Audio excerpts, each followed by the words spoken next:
Voici un exercice corrigé en vidéo de monohybridisme. La consigne est la suivante. On dispose de 2 lignées pures de rats. On va travailler avec 2 lignées pures. C'est important parce que lignée pure est de nouveau un élément qui induit une donnée implicite. La donnée implicite étant que les rats avec lesquels on va travailler au départ sont homozygotes, ce qui est très important puisque ça va nous faciliter grandement la tâche. Ils diffèrent entre eux par un seul caractère. On est bien en train de faire un exercice de monohybridisme.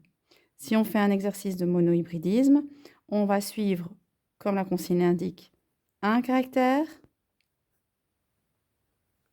un gène, qui ici, dans la consigne, a 2 expressions. On a des rats blancs et des rats gris. Ça veut dire qu'on va travailler avec un allèle numéro 1 gris et un allèle numéro 2 blanc. Pour l'instant, là où j'en suis dans la lecture de la consigne, je ne sais pas s'ils sont récessifs, qui est récessif et qui est dominant. En tout cas, la première question qu'on nous pose, c'est de déterminer, on nous demande comment déterminer la pureté des lignées. Pour cela, il n'existe qu'une seule possibilité, en tout cas une seule possibilité vue en classe, c'est de réaliser un test cross ou croisement-retour en français. Test cross, qu'est-ce que c'est? C'est croiser un individu de phénotype dominant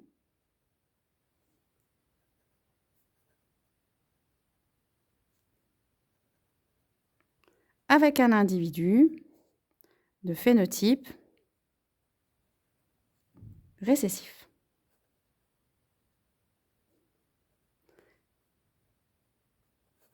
En fonction de la descendance, on pourra déterminer la pureté de la lignée parentale. Question 2 posée dans cet exercice. On demande, d'abord on donne l'information qu'un rat gris en lignée parentale croisé avec un blanc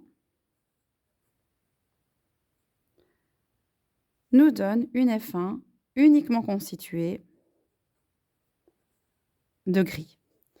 Ce croisement nous donne plusieurs informations. La première, on le savait déjà, mais c'est ici que la première loi de Mendel est respectée. Je rappelle que cette première loi de Mendel, c'est la pureté ou l'homogénéité des F1. Quand les F1 sont homogènes, alors systématiquement, les parents sont de lignée pure. Alors, ça, on le savait déjà, mais c'est l'occasion de le rappeler. Autre chose qu'on va pouvoir exploiter de ce premier, tirer via l'exploitation de ce premier croisement, c'est qui est dominant et qui est récessif. Ici, le dominant sera gris, qu'on écrira donc avec une majuscule grand G, et le récessif sera blanc, écrit avec une minuscule. On va donc pouvoir retravailler sur ce premier croisement et dire que cet individu il est gris car il possède au minimum l'allèle grand G gris, celui-ci également. Celui juste à côté, s'il est blanc, et donc il exprime le caractère récessif d'un point de vue phénotypique, il est obligatoirement homozygote. Je peux encore avoir des informations, puisque j'ai dit que les parents étaient lignés purs, celui-ci est également homozygote, grand G, grand G. De là, on va pouvoir facilement trouver le génotype de cet individu gris. Il n'a pu recevoir du deuxième parent que l'allèle petit b. Il est donc, lui, hétérozygote, grand G, petit b. Ensuite, on nous demande, en question 3, de donner la F2. La F2 est donc issue du croisement de 2 F1 entre eux. On va prendre le temps de se poser la question des cellules sexuelles des F1. Ils sont GB, il va donc pouvoir donner G ou B à la génération suivante. On va réaliser le diagramme de Punnett juste ici en dessous.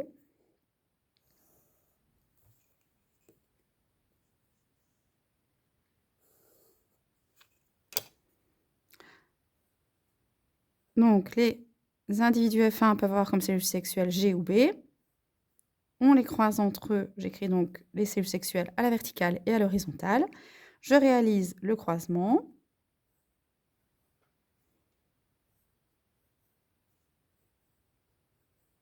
Et ensuite, j'analyse d'un point de vue phénotypique. J'obtiens 3/4 d'individus gris et 1/4 d'individus blancs. D'un point de vue génotypique, j'obtiens 1/4 d'individus homozygotes grand G, 1/2 d'individus hétérozygotes grand G, petit b, et enfin 1/4 d'individus homozygotes petit b, petit b. Je peux donc détailler quelle sera la composition de la F2 obtenue. Je vais dire que j'obtiens 3/4 de gris et 1/4 de blanc. La question 4 est, on me demande si je croise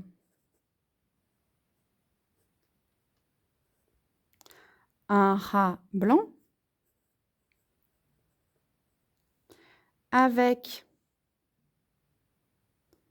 un F1, qui je le rappelle sont grand G, petit b, qu'est-ce que j'obtiens après? Bon, d'abord, on se rappelle, blanc est récessif. Si un individu exprime le phénotype récessif, il est de manière obligatoire petit b, petit b. On se pose donc la question, que va-t-on obtenir? Eh bien, mon individu petit b va uniquement pouvoir donner forcément des b à la génération suivante, alors que mon individu F1 peut donner G ou B. Notons, mon individu F1, j'ai dit, peut donner à sa descendance G ou B. Mon individu blanc ne peut donner que B. Je vais donc compléter ici en mettant ce que mon individu blanc, ici représenté en bleu clair, peut donner à sa descendance. À partir de là, j'obtiens la descendance. Et donc la descendance possible avec le couple de parents blanc plus un individu F1 hétérozygote, j'obtiens alors les descendants suivants, 50% d'individus grand G petit b et 50% d'individus petit b, c'est-à-dire 50% d'individus gris et 50% d'individus blancs. Ça, c'est la réponse au premier tiret de la question 4. La question 4 se poursuit par un deuxième tiret où on nous demande de, cette fois-ci, croiser un rat F1. Je rappelle que les rats F1 sont hétérozygotes GB. Et cette fois-ci, je croise ce rat avec l'autre lignée pure parentale, c'est-à-dire un rat GG. Et on nous demande de prévoir, c'est la paire de parents, on nous demande de prévoir quelle sera la F1 issue du croisement de ces parents ici. Pareil, je vais faire la même chose. Que peut donner mon individu F1? Il peut donner G ou B. Mon individu de lignée pure parentale GG, qu'est-ce qu'il peut donner? G. Je complète. J'obtiens donc ma F1 qui sera 100% grise, mais qui en son sein contiendra 50% d'individus homozygotes et 50% d'individus hétérozygotes.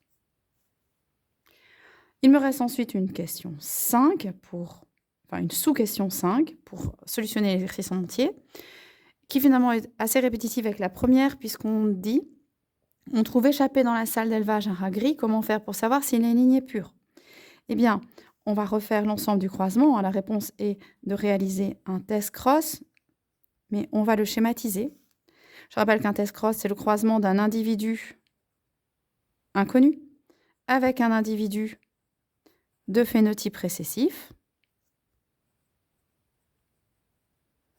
Et voici ce que ça donne. Donc ici, un individu de phénotype récessif, c'est grand B, grand B. Inconnu, il est en fait dominant. Et quand je suis de phénotype dominant, je peux être de phénotype dominant car GG ou GB. Nous allons essayer les deux possibilités. Possibilité 1, un individu homozygote croisé avec un homozygote récessif. Possibilité 2, un individu gris mais hétérozygote croisé toujours avec mon récessif. Si je prends cette première paire de parents, celui-ci va pouvoir donner G à sa descendance et celui-ci va donner B. J'obtiendrai une descendance homogène d'un point de vue des phénotypes et homogène du génotype et homogène d'un point de vue des phénos, ils seront tous gris. Si maintenant j'étudie la deuxième possibilité, on aura donné par ce premier individu G, mais B est possible aussi. Ce deuxième ici individu pourra donner B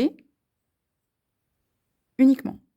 Je vais me retrouver cette fois-ci avec une descendance 50-50, gris, blanc.